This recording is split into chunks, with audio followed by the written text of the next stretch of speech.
Welcome back to the Citizen Channel, another episode of I Didn't Know That, where we all look up through a hard copy of a game. Yes, this one's a little bit special because it celebrates Tony Buck and a mention for Bobby Kennedy and Dennis Law, of course, but the cover's all about Skip, isn't it? A great cover. The game against Chelsea, match day 23, of course, on the 25th of January 2025. I'll talk to you about that cover in a moment.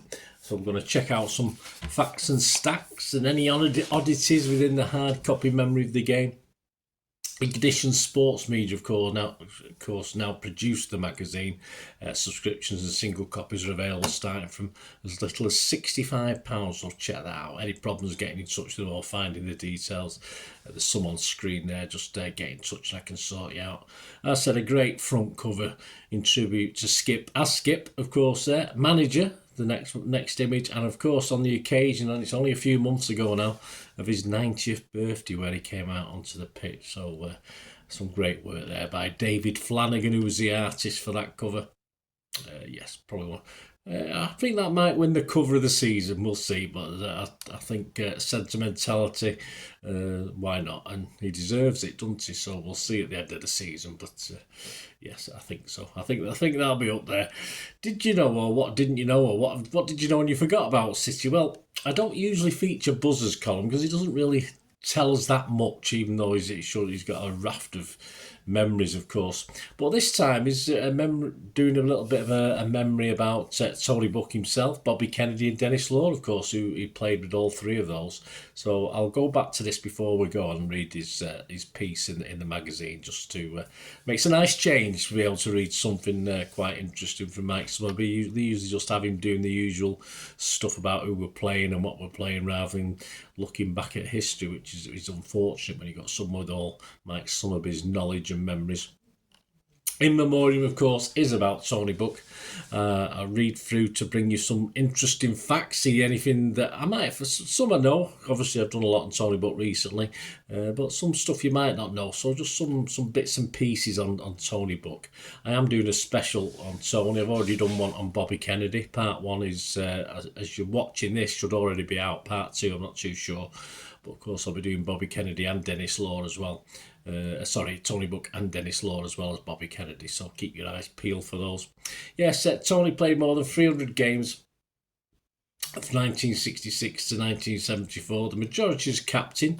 He was manager between 1974 to 79, winning the League Cup in 76, and the first player to win it as a manager as well. Yes, he did both. He helped guide the youth team to the first title in 1986 and brought a lot of youngsters through, of course.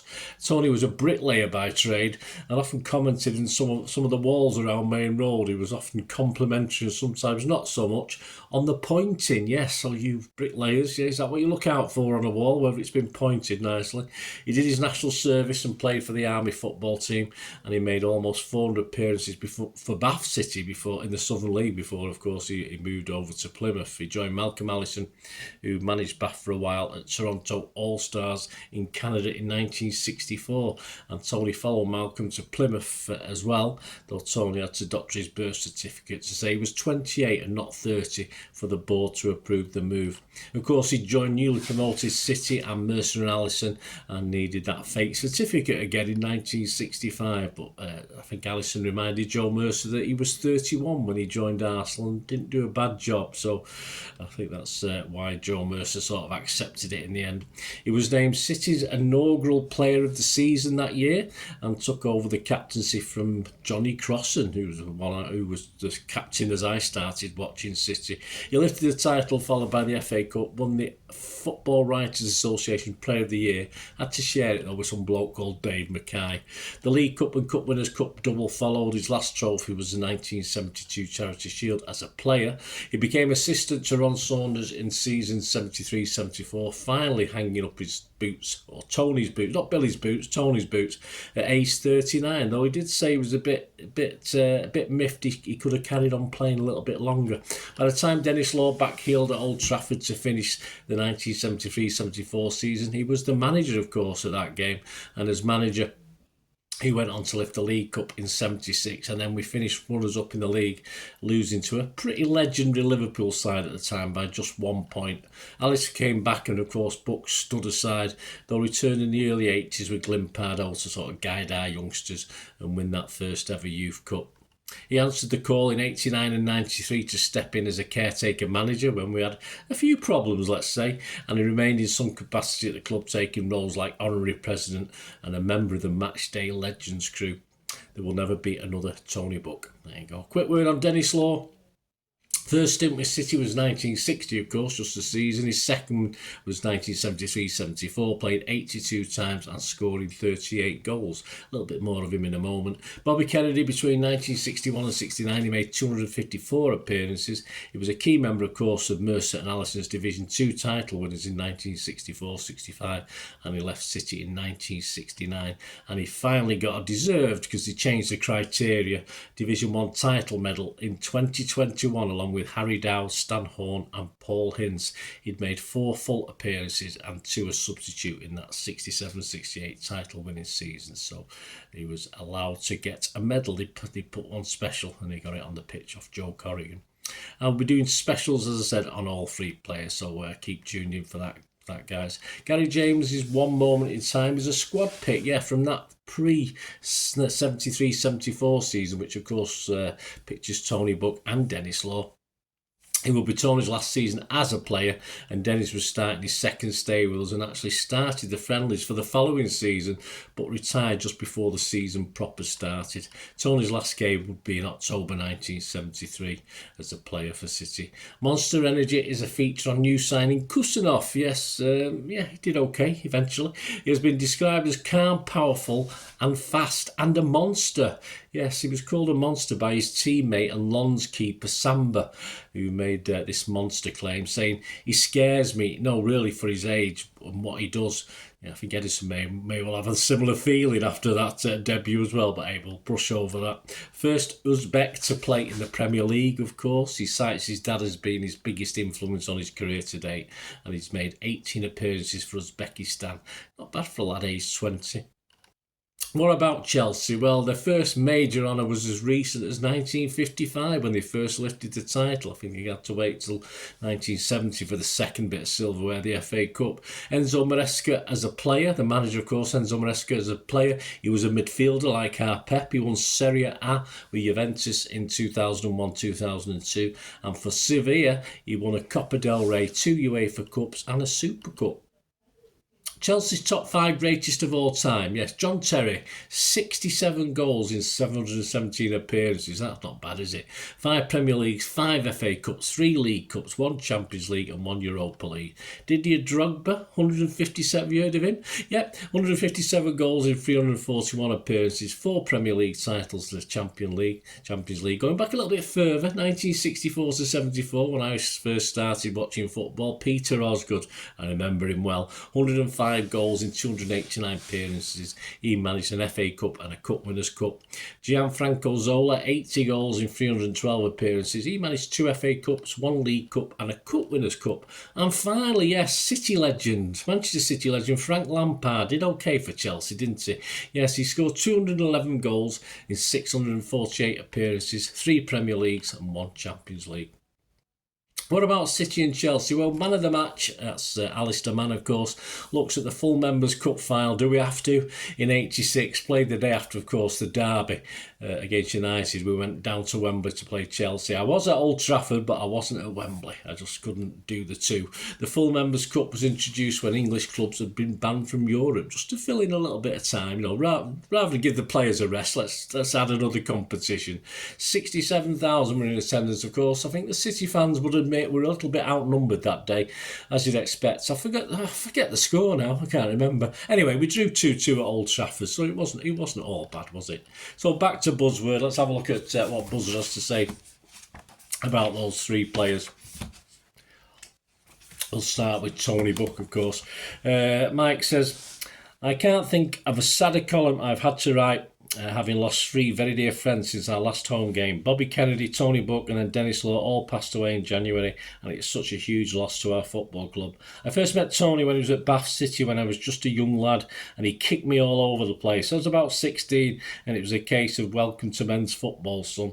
Then Malcolm Allison took him to Plymouth Argyle and I played against them there, and he kicked me all over the place again. Of course, Malcolm came to City and he said to me, "What do you think about Tony Buck?" I just said, "Yeah, definitely."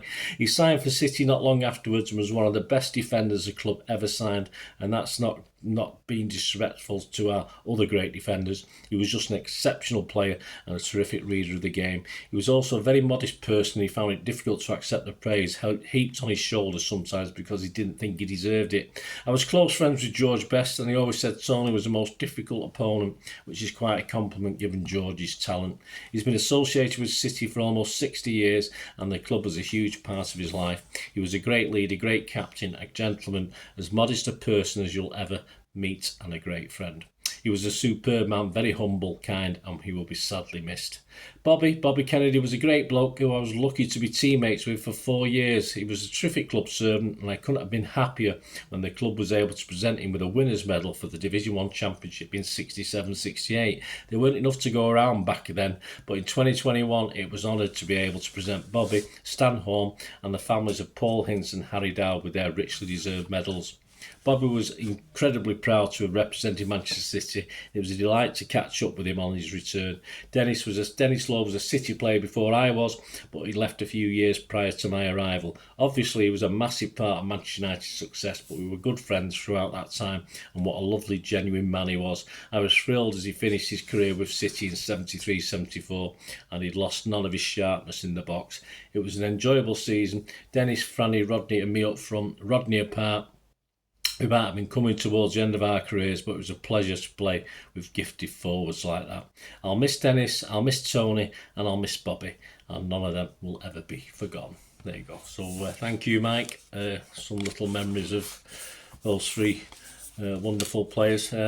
Great programme. Yeah, it's worth getting, guys. So you can buy them individually as well on Ignition Sports. So have a look at that. Hope you enjoyed this. Let me know any thoughts, any memories you've got. As I said, keep your eyes out for those specials on Bobby Kennedy, Tony Buck and Dennis Law. It'll be out over the next few weeks. Takes a bit of research to do these things, but keep your eyes peeled, guys.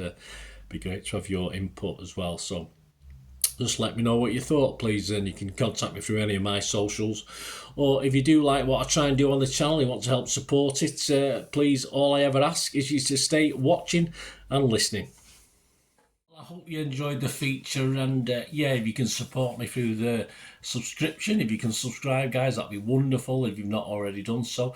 We do actually have memberships at the moment, just 99p a month, so you get access to all my City stuff, including all the history vlogs, dozens and dozens not been published yet that you get immediate access to, and every time I do a edit and do a vlog, you get immediate access to it as well. So you can have a copy of scripts as well if you want any hard copy of the sort of things I do on matches and teams and managers and players, etc, etc. So if you can join the membership, that'd be wonderful. We do have sponsors at the moment. Piat 6505 are our current sponsor. They have a little eBay shop, so if you check in the comments section, there's a link there to the shop. They sell movie posters from the 90s and 2000s. They sell DVDs, some classic Hollywood movies, some classic foreign language ones.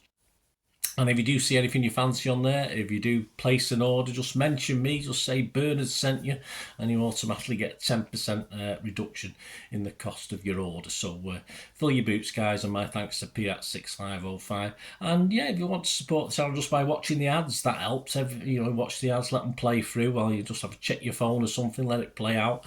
And of course, if you follow any of the links, that always works as well. If you follow a link to one of the ads and you fancy something, I've done it myself. I've followed a link and actually purchased something from another organisation, but it can happen. It can happen. Not all ads are stuff you're not interested in. And of course, if you can give us a like, guys, that's be absolutely fantastic. All the likes are much appreciated. Anyway, thanks for watching.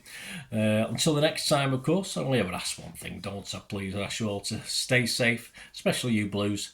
Until the next time, come on, City. Bye for now.